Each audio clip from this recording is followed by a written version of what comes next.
Side Hustle Show 235, selling digital products to business or government clients. It's an online business success story with a twist. What's up? Nick Loper here. Welcome to the Side Hustle Show, because everything is learnable. Now, I did some learning while I was recording this episode, and I think you will too. So most of the online business episodes we've done so far have focused on establishing authority or expertise in a given area and then selling digital products to individuals who want to know what you know, like Jacques Hopkins from pianoin21days.com. That was episode 223, or Colin Jones from blackjackapprenticeship.com, and that was episode 227. But what if your expertise isn't well suited to that model of selling directly to individuals? And even if it is that B to C targeting selling yourself short? That's the position that Ryan Dowd found himself in. By day, he is the executive director at the second largest homeless shelter in Illinois, but by night and early morning, he's an adjunct professor, he's a side hustling attorney, and he's the creator of homelesslibrary.com. It's an online training course that teaches library staff how to work with their homeless patrons with confidence and with compassion. In this episode, you'll hear how Ryan came up with the idea for this side business, packaging up the knowledge and expertise he gained from his day job, how he created the content for the course, and how he's priced, marketed, and sold it to libraries all over the country. Now, a fun fact for you, working at the library was actually my first real job back in high school. It was Bellevue Regional Library for all listeners in the Seattle area. It was a time and a half on Sundays, man. It was a good gig. So as you listen in, I want you to think about how you can apply Ryan's strategy to your own online business and all the information and knowledge that you've got tucked away in your brain. Notes, links, and a free downloadable summary of this conversation are at sidehustlenation.com/Ryan, RYAN.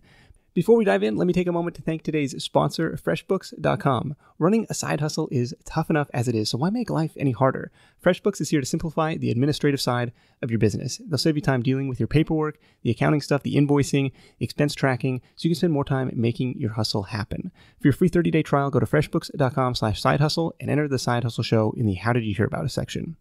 I'm also excited to welcome a brand new sponsor to the show, and that's SendPro from Pitney Bowes. SendPro has 3 times the features of Stamps.com at 1/3 of the price. Visit pb.com/sidehustle to learn more and try it free for 90 days. After that, you'll get SendPro for only $5 a month. That's 1/3 of the cost of Stamps.com, and that special $5 rate is good for the lifetime of your SendPro subscription, but only when you sign up at pb.com/sidehustle. I'll be back to tell you a little bit more about FreshBooks and SendPro, plus my top takeaways from this chat with Ryan after the interview. Ready? Let's do it. I spoke at a kind of local conference of librarian executive directors about homelessness because a friend asked me to do it. And they loved it. In fact, they loved it so much that they started asking me to come to their libraries and train them. And of course, I completely missed the fact that, wow, if they're asking me to come train them, there's a potential business opportunity there. And so instead, I made a quickie YouTube video, half an hour long, threw it up on YouTube. And anytime anybody called me up and asked me to train their staff, I just said, hey, go watch the YouTube video instead. And then I forgot about it. And a few years later, I got a call from the American Library Association. They were writing an article.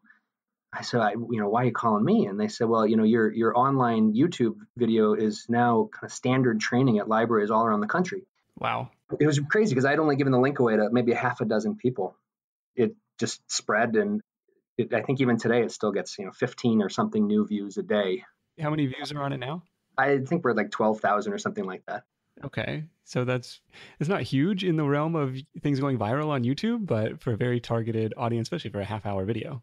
Yeah. Half-hour video, super, super targeted, and had absolutely zero advertising whatsoever. I think, again, I gave the link to like half a dozen people. So it started because they say, hey, this guy, we know, your friend said, hey, I know this guy, he works at the homeless shelter. He can come and give us this training, or he can come, speak at our event.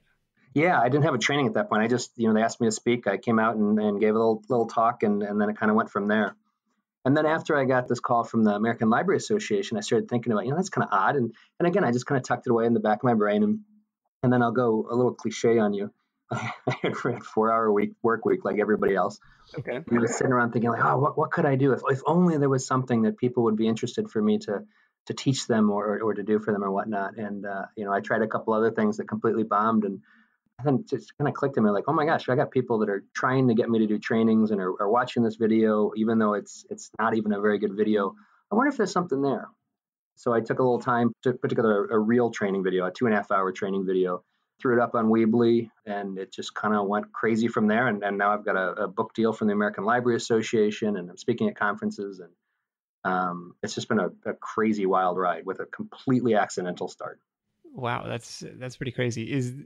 Tell me a little bit about the product itself, this 2.5 hour training. Is this one video? Is it broken up into modules? Like, how did you decide, how am I going to expand on the 30-minute, the YouTube thing that's out there for free? Yeah, so it's 2.5 hours long. It's broken up into modules that are about anywhere between 2 and, let's say, 6 or 7 minutes. And the way I filmed it worked out really well. I just went to the local library and I said, hey, can I do I'll do 3 free trainings for you guys, for your staff, but in return on the third one, I get to videotape it. And so brought in a videographer, and on the third one, I just did a live training and just happened to, had the camera in there, and then went back and broke it up and turned it into a video training. But I think that live audience really gives the video a better feel than me just talking to the camera or talking to the screen. Oh, okay.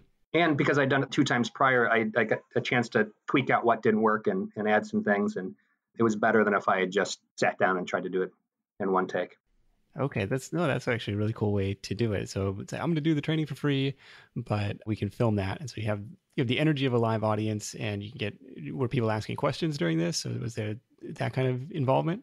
There was a few questions here and there, but there's some interactive parts where I have to do demonstrations. And so I was pulling people from the audience to have them demonstrate some of the different techniques and whatnot. So again, the live audience worked out really, really well.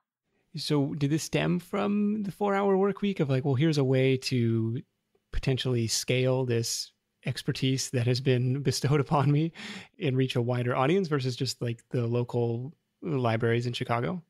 At first I didn't really know what it would be, other than you mentioned I do a lot of things on the side. I get bored really easy, and so I like to try new stuff. And so I thought, I'll do this and it'll be fun, and I can share with some librarians. And like, maybe if it went really, really well, maybe I could make like $1,000 or $2,000. Like, how cool would that be? And I made that like my first sale, and it's been crazy ever since. But there really wasn't a lot of intentionality at the beginning. I just kind of started and to see where it would go. Well, talk to me about that first sale. Maybe was this online? Was this somebody that you had a previous relationship with? Like, how did they find you?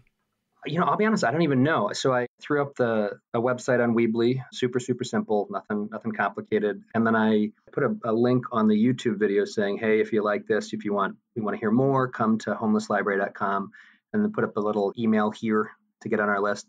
And I think probably my first 20, 50, 100 people for the list, just purely from the YouTube video. And one of them bought, and I made all my money back that I invested at that point times 3. It was just took off from there. What did you have invested in it at that point for the videographer and editing the videos? Well, so the videographer was a friend who owed me a favor. Okay. And so that was free. I think I bought him dinner. And then I edited the videos myself. And so that was free. So I think my total investment up front was like $362 for the web hosting and the video hosting and a couple things like that. But it was, negligible. What did you end up using for the video hosting? Vimeo. Okay. Yeah, I tried using Weebly's built-in system, and it just, if somebody had a slow internet connection, which apparently libraries oftentimes do, it just couldn't keep up. And so Vimeo does a much better job of kind of downgrading the quality so that it doesn't break apart. Okay, I didn't know that. So people are coming to the site from YouTube primarily at the beginning, and they have the option to buy the full course. They have the option to join the newsletter. Did you find most people were, I'm going to sign up for this email list first and see what this is all about? Or like, did people just click the buy button? A lot of people they would email me and say, hey, can I give it a try? And so I thought, oh, well, that's interesting. It's an online product. It costs me nothing to give a free sample. And so I worked out from fairly early on that I would give it for free to any library for one staff.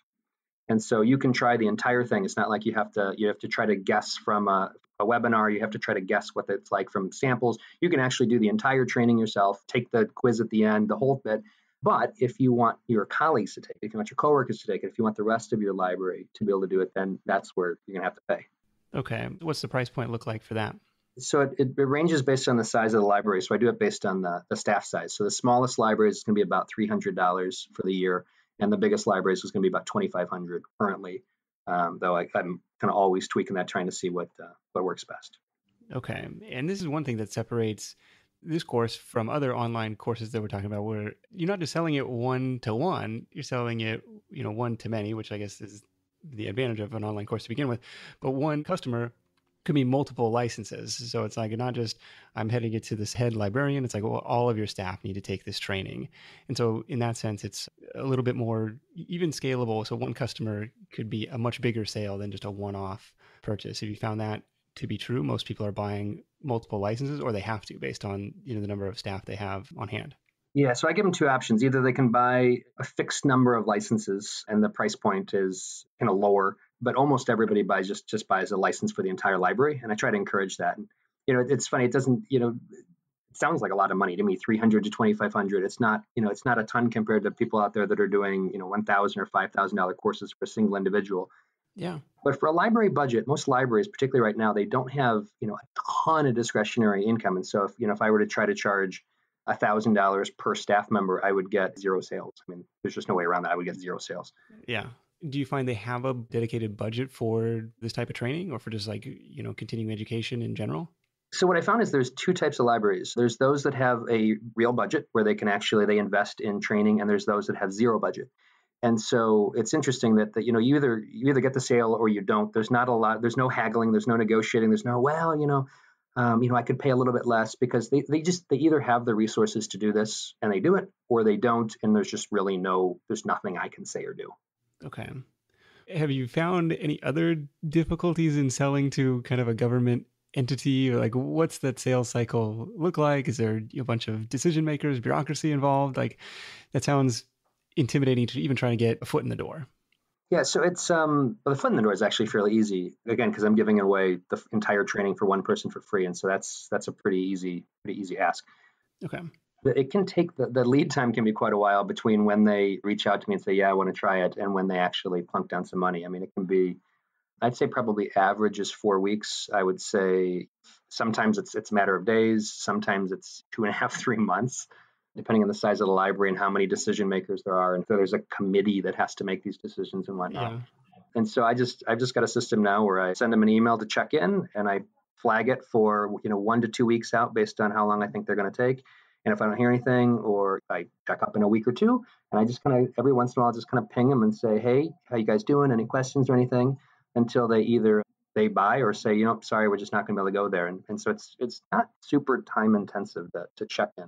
Okay, but it is a process that involves you and your email. Are you jumping on phone calls with these guys too, or is it just directing people to the purchase page on the website?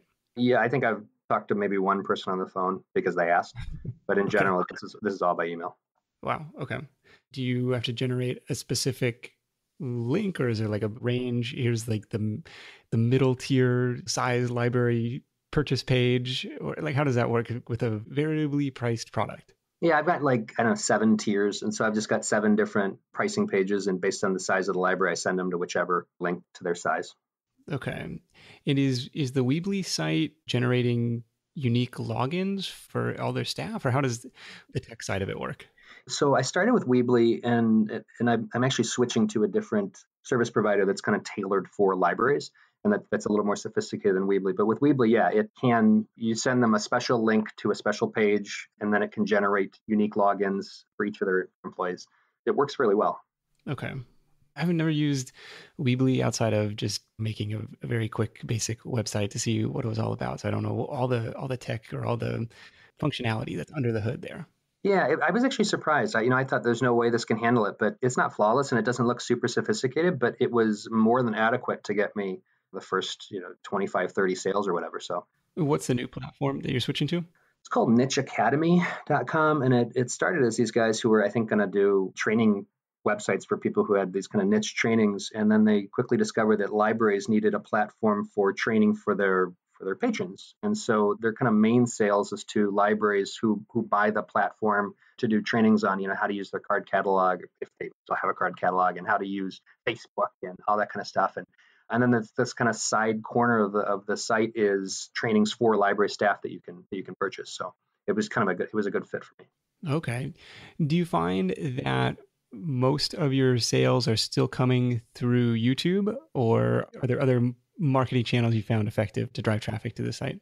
The YouTube gets me a little bit here or there, but the two big ones for me now are speaking at conferences, which is kind of cool. So, the Illinois Library Association Conference, Ohio Library Association Conference and whatnot. What's really cool about that is that, first off, I get paid to go advertise more or less. What I do is I'll go to the conference as a presenter, do the training for them live, collect email addresses, and then email them, a week or so later and say, hey, if you're interested in a price quote for your whole library to get this training, let me know.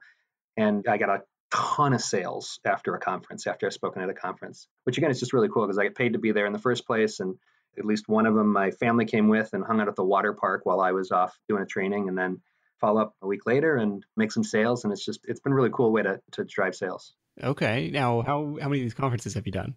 I don't know, half dozen maybe now. And I'm actually going through the process right now of applying for ones in the fall. And so my hope is to pick up another, half dozen in the fall and go from there. Is that a proactive pitch? Be like, hey, I'd love to speak at your event. Here's my area of expertise. Yeah. Most of them have a page where you can apply to be a presenter, and you say, here's my little 100-word bio, and here's my 100-word pitch on what it would be, and here's what my rate would be to be there.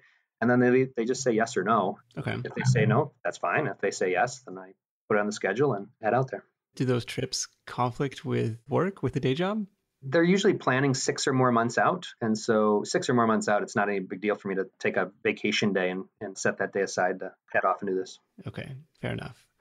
What else? How else are you getting this in front of potential decision makers at these libraries? So I tried Facebook ads, and it was a complete and utter total failure. And so I may try that again later. But the thing that's been working for me right now is just direct email. And so I have a guy in Bangladesh that I got on Upwork, and he essentially goes through the internet and gets me email addresses for librarians at I'll say like, hey, give me every librarian's email address for California that you can find. And then I just go through and I email one person each library, and I say, hey, who in your library would be interested in trying out this free training? No strings attached. You can try it. If you don't like it, at no cost. And I get about a 20% response rate on that. Okay. Gosh, that's really high for cold outreach. Yeah. But it's I'm not saying, hey, do you want to buy this? It's, hey, do you want to try it for free? No strings attached. Yeah. So I get about 20% response rate on that. And then about 10 or 15% of those people actually buy, which, considering my Bangladeshi guy works for like $4.50 an hour, the profit margin between his cost and the sales is like 5 or 6 or 7 to 1 or something like that. Yeah. Well, I hope he's not listening to this because he might ask for a raise. Yeah, exactly. Now, working in the nonprofit world or working in the for good homeless shelter world, do you feel like any sense of capitalist guilt, for lack of a better word, of like charging for this stuff? Yeah, at first it was really, really, really hard for me. I'm used to the model of you go off and you get rich people to give you money to help poor people and never, ever, ever charge a penny for what you do. And so at first I really struggled with that. And then an interesting thing happened was I gave the training away free to some libraries that I had friends that worked at them. And this interesting thing happened. They had free access to the training, and like 2 staff out of 100 would actually try it. And then I got these other libraries that are paying me thousands of dollars, and all of their staff are doing it. So literally, I had one library where they had all 550 of their staff do the training, and the difference between those that paid and those that didn't was just astronomical. The ones that didn't pay just didn't value it at all and didn't ask their staff to take it. And the ones that paid way, like it impacted way more people's lives if they paid than if they didn't. And so obviously the money is great, but at the same time, part of why I do this is because I want librarians to have the skills to work with homeless people better so that homeless people get treated better. And if I didn't ask the libraries to pay, they wouldn't do the training. It's really weird. Yeah, I've found the same thing, with any online course, even the ones that I have joined or, people have given me access to.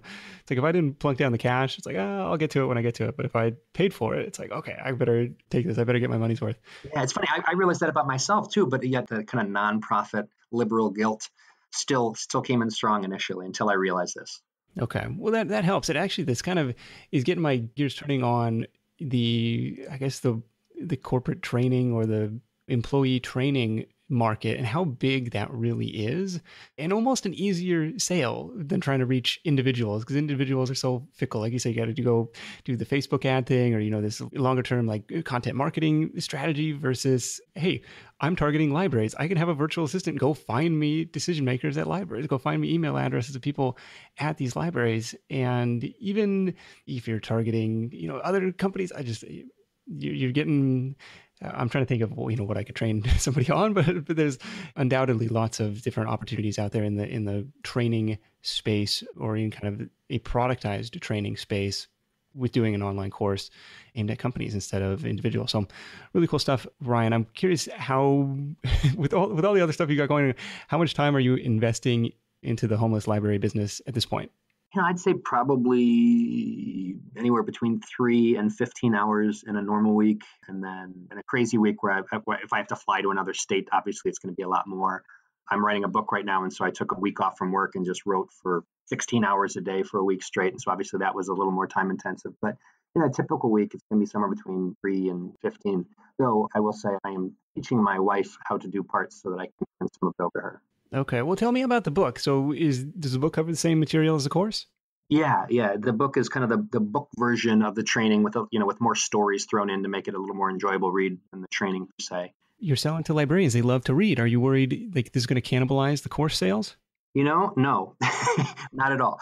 Because it's funny, I was talking to some librarians about this very thing, and they told me, and I won't name any names, I don't want to out them, but they said, librarians actually, you would think they would just want to read, but librarians are like everybody else. It's just a lot easier to watch video than it is just to plunk down with a book. So I'm not worried at all it's going to cannibalize. In fact, if anything, the kind of notoriety, the awareness it creates within library land to have a book is huge. Okay. Particularly a book that's published by the American Library Association, which if they commit to publish your book, they commit to advertise it to all like 90 or 100,000 of their members. And so I anticipate that what's happening now is minor compared to what's going to happen when the book pops. And did that book deal come to you based on them finding your YouTube video, or how did you go about saying, I'd like to do a book? So I was speaking at a conference, and the American Library Association's publishing arm had a booth there, and I wandered over there and I started talking to them, and I just kind of casually said, hey, how does somebody pitch a book to you guys? And the woman gave me the name and the email address of exactly how to do it. And so I reached out and said, hey, Judy at the conference suggested I reach out to you. And I think within days, we were on the fast track to getting a book deal. Very cool. When does that come out? Well, I got to finish writing it first. And then the publishers tell me it takes them about 6 months to do all the formatting and the editing and creating a cover and all that kind of stuff. So I hope to have it done here in the next month or two, and then it'll take about 6 months after. Well, very cool. We'll be on the lookout for that. You can find Ryan's stuff at homelesslibrary.com if you want to check out, see what he's got going on over there. If you want to try and emulate that in a different vertical, in a different niche, or if you're a librarian, there's probably some out there. Let's wrap this thing up with your number one tip for Side Hustle Nation. Yeah, I think the biggest thing for me is not trying to build perfection on the first try. I'm a bit of a perfectionist, and I always want to have every little detail absolutely perfect and every grain of knowledge jammed in that I possibly can. And kind of left to my own devices, I would take 6 years to build something. And I had to learn to just build a version 1, get it out there. Learn from that version, make a version 2. Then learn from that and make a version 3. And so even now with the book, I'm learning new things with the book. And so I'll go back and re-record the entire training video after I'm done with the book based on the things I learned from that. Oh, okay. It's just the analogy. If you had to get from Washington, D.C. to San Francisco, if you try to do it in a big slingshot, you have to get the angles exactly right. But if you do it in an airplane, you can course correct along the way. I'm sure I'm completely butchering that analogy, but the idea just get started and course correct as you go versus taking forever to build perfection on the first round. I can relate to that too. Don't try and build perfection on the first try. If I tried to do that, there would never be an episode 1, let alone episode 200 something of the Side Hustle Show. So, Ryan, appreciate you joining me, and we'll catch up with you soon. Thank you. This edition of the Side Hustle Show is brought to you by FreshBooks.com. When you're trying to grow your side hustle into a full-time gig or even a 4-hour work week, the trick is to make sure your pile of paperwork isn't growing as well. This is where our friends at FreshBooks come in. They've created cloud accounting software for side hustlers, freelancers, and entrepreneurs like us who need to keep the admin and paperwork in check, but don't have a lot of time to do it. Now, if you're closing higher ticket sales or targeting a business or government customer like Ryan, those customers are often going to want to see an invoice or a purchase order. Now, when that happens, don't freak out. It's a good thing, especially when you've got FreshBooks. With FreshBooks, you can whip up professional-looking invoices in minutes, track your time, and manage your projects from their beautifully redesigned new online interface. You can also use the FreshBooks mobile app to do it all on the go and even snap pictures of your receipts to claim expenses and maximize those tax deductions. To see how the all-new FreshBooks can save you time dealing with your paperwork so you can spend more time making your hustle happen, go to freshbooks.com/sidehustle to start your 30-day free trial today. That's freshbooks.com/sidehustle for your free 30-day trial. This edition of the Side Hustle Show is also brought to you by SendPro from Pitney Bowes. SendPro has 3 times the features of Stamps.com at 1/3 the price. You'll save time and money printing discounted stamps and shipping labels from your computer with no special equipment necessary. That's right, no more waiting in line at the post office. You can quickly compare shipping rates and delivery times between USPS and other major carriers to ensure you're always getting the best deal when you ship packages. And you can take advantage of Pitney Bowes' special negotiated rates. You can track all your shipments from one easy-to-use interface, and businesses can even mail now and pay later with flexible payment options. Visit pb.com/sidehustle, that's PB like peanut butter for Pitney Bowes, to learn more and try SendPro free for 90 days. They'll even send you a free 10-pound postage scale, and when your trial is over, you'll get SendPro for only $5 a month. And that special Side Hustle Show rate is good for the lifetime of your SendPro subscription. That's $5 a month for SendPro versus $15.99 a month for Stamps.com. That's 3 times the features at 1/3 the price. But you can only get this deal for a limited time by going to pb.com/sidehustle. That's pb.com/sidehustle to take advantage of this limited time offer. All right, my top takeaways from this call with Ryan. Number 1, help a specific business with a specific problem. It doesn't get more niche than this at homelesslibrary.com, but at the core, Ryan identified a pain point he knew he could help solve and a customer with a budget. We touched on the corporate training potential a little in last week's sales coaching episode too, but I just think there's a huge market for niche training like this. And even though Ryan made it sound like this opportunity fell in his lap, he did a lot of things proactively to make that lap falling happen. He said yes to giving the initial talk. He said yes to creating the YouTube video. He said yes to doing the training. He said yes to the book deal. And he could have passed on all of that. He could have said, look, I'm busy with my job and my other side hustles and my kids. But, he put himself in the position to succeed. And so with that in mind, maybe the sub takeaway on this one is putting yourself out there into the world and agreeing with other people's perceived opinion of your expertise, or at least being open to it instead of downplaying it. Takeaway number 2 for me was it doesn't take many customers to make an exciting business. When you're selling to businesses and not individuals, your price points can be higher, and one sale could mean dozens of licenses. I think that's really cool, and when it's still digital delivery, your incremental costs are almost nothing. So I love it. Takeaway number 3 was to validate your idea with low overhead. With 12,000 YouTube views, that was Ryan's validation that people were interested in this topic. And maybe that's where you start too, with a YouTube video or a series of videos to see if this is something that anybody's searching for help with. Or alternatively, if there are already videos with lots of views, there's a proven demand, and you can skip directly to the marketing stage. Go collect your $200 and let's do this. You could even use Ryan's tactic of, look, I'm going to give you this training for free, but I'm going to film it for future use. Love it. Once again, be sure to head over to sidehustlenation.com/Ryan to grab the free PDF highlight reel from this conversation, and of course to check out all the links and resources mentioned. That's it for me. Thank you so much for tuning in. Until next time, let's go out there and make something happen, and I'll catch you in the next edition of the Side Hustle Show, where I'll be unpacking the most impactful number 1 tips from my last 50 guests. It's always a ton of fun to go back through those and share how I've applied those to my own business. So I will see you then. Hustle on. Thanks for listening to The Side Hustle Show at www.sidehustlenation.com.